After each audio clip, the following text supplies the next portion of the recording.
Bismillahirrahmanirrahim. Alhamdulillah. Nahmaduhu wa nasta'inuhu wa nastaghfiruh.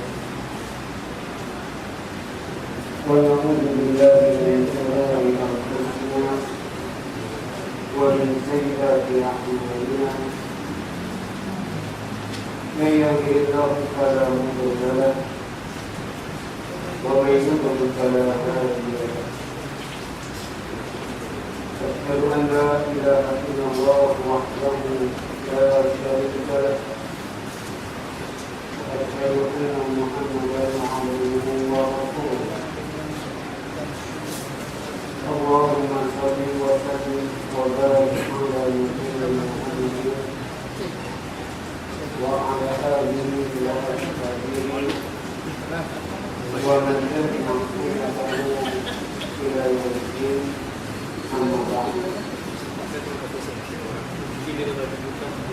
Para jemaah muslimin muslimat, ibu bapak-bapak yang dirahmati Allah Subhanahu wa taala.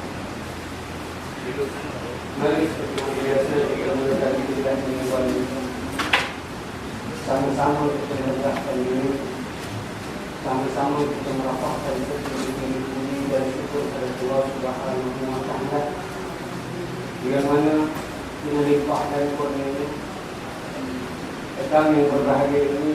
Allah Subhanahu wa taala masih lagi menyayangi kita, memilih dan menyaring kita salah satu daripada hamba-hamba yang beriman. Dan dengan kekuatan iman itulah pada petang yang berbahagia ini mampu kita tinggalkan segala kehendak nafsu kita, tinggalkan segala urusan pribadi kita, untuk kita tunjukkan kesyukuran kita kepada Allah Subhanahu wa taala dengan memanfaatkan masa usia yang Allah berikan kepada kita. Minggu lalu kita sebutkan kepada para jemaah mana satukah orang yang lebih baik, pendek umur tapi banyak pahala, ataupun orang yang panjang usia tapi banyak dosa. Di dalam bab yang kita pelajari babul had ala al-idyadi min al-khair di awakhir umur, bab yang disuruh kita menggalakkan untuk menambahkan perkara-perkara yang baik, khususnya pada awal umur kita, usia-usia kita yang lanjut. Di waktu kita tanya mana satukah yang baik, orang yang usianya pendek, mungkin 35 tahun, mungkin 25 tahun, mungkin 30 tahun, tapi banyak amal dia. Usia yang pendek itu orang cakap mungkin belum puas hidup, banyak tempat yang belum diuji lagi. Singapura ni sedosa pun tak jejak lagi. Dulu dia pergi masih lagi pulau belakang mati. Sekarang dah macam-macam mana lah. Bukan saja World Resort, dah ada kasino pun, tapi dia belum jejak lagi. Tapi Alhamdulillah usia yang pendek itu hampir semua masjid di Singapura telah dijejak. Di umur pendek tapi banyak pahala. Adapun ada orang yang umur sampai 90 tahun, tak semua orang dapat. Nabi Nuh Allah berikan 950 tahun, tapi Nabi Muhammad SAW hanya 63 tahun. Ada orang yang sangat beruntung usianya 90 tahun, ya Allah, banyak tu. Tapi 90 tahun tu nazak tu pun masih baru balik daripada situ topik, baru balik. Semua naik pula ke tepi lah. Daripada dulu guna Tanjung apa lagi, semua dia. Di waktu ada dua Arabiyun, dua orang Arab gulung yang datang bertanya kepada Nabi, ya Rasulullah, siapakah orang yang paling beruntung? Nabi jawab simpul. Kata Nabi, orang yang paling beruntung apabila Allah berikan usia yang banyak, namun demikian banyak pula amal saleh. Mudah-mudahan petang ini kita datang salah satu daripada amal soleh kita yang ingin kita isikan pada akhir-akhir hayat kita. Usia-usia yang Allah berikan kepada kita yang tak semua orang dapat. Dan mari sama-sama kita awali dengan doa, mudah-mudahan niat kita yang tulus ikhlas, usaha kita yang suci murni ini akan diberkati dan rahmat Allah Subhanahu wa taala. Muslimin muslimat rahimakumullah. Saya suka ulang benda yang simple, yang asas tapi tak ramai orang tahu. Jadi dinul Islam, agama Islam ini satu-satunya agama yang sah di sisi Allah Subhanahu wa taala. Inna dina indallahi Islam. Yang mana agama Islam ini adalah taklif, tuntutan Allah Subhanahu wa taala kepada hamba-hambanya, khusus kita sebagai manusia. Yang Allah sebut di dalam Al-Quran, a'udzubillahi minasyaitonir rajim, wa ma khalaqtul jinna wal insa illa liya'budun.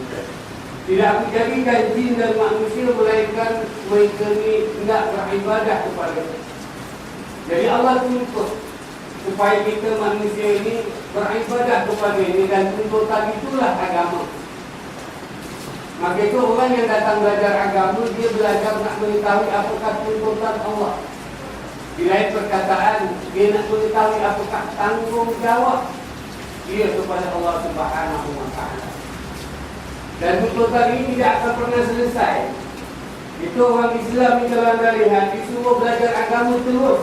Kemarin dah banyak kali saya bawakan hadis-hadis itu. Orang kafir ni, kita jarang jumpa.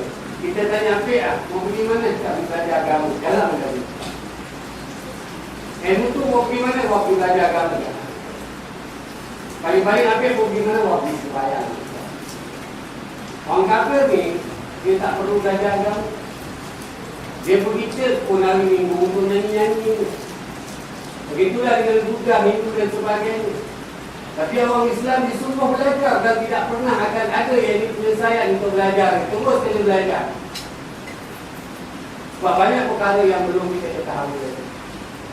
Di antara yang kita datang untuk belajar, mengetahui tentang tanggungjawab kita kepada Allah Subhanahu wa taala, agar nanti kita berikan hak Allah Subhanahu wa taala. Ramai orang yang silap hari ini, mereka menuntut hak mereka. Jika kekacauan berlaku di sana sini, anda lihat orang menuntut hak sampai bergaduh. Dia minta dia hak sampai bergaduh. Ketahuilah hari ini peperangan di dunia ini semua di antaranya punca lantaran manusia menuntut hak masing-masing. Dia tuntut hak dia bergaduh, berperang. Dunia ini tak aman lagi. Sampai membunuh. Dan kita tahu ya, hampir kebanyakan rumah tangga yang sudah ada, yang akhirnya berkesudahan dengan perceraian, di antaranya suami isteri apabila menuntut hak. Tapi kurang sekali kita nampak suami isteri ataupun anak-anak yang menjalankan tanggungjawab itu. Sesuatu itu tak ada. Kalau kita kaji, kita siasat, kebanyakan isteri cakap, abang tak kasih itu, abang tak kasih itu. Suami cakap pula, awak tak fikir tu, awak tak fikir, masing-masing menuntut hak masing-masing. Itu yang menyebabkan rumah tangga bercerai-berai. Tapi jarang seorang ayah mengatakan, apakah aku telah menjalankan tanggungjawab? Apakah seorang isteri ataupun ibu yang dah bertanya, apakah aku telah jalankan tanggungjawab? Apakah seorang anak bertanya kepada dirinya, apakah aku telah jalankan tanggungjawab?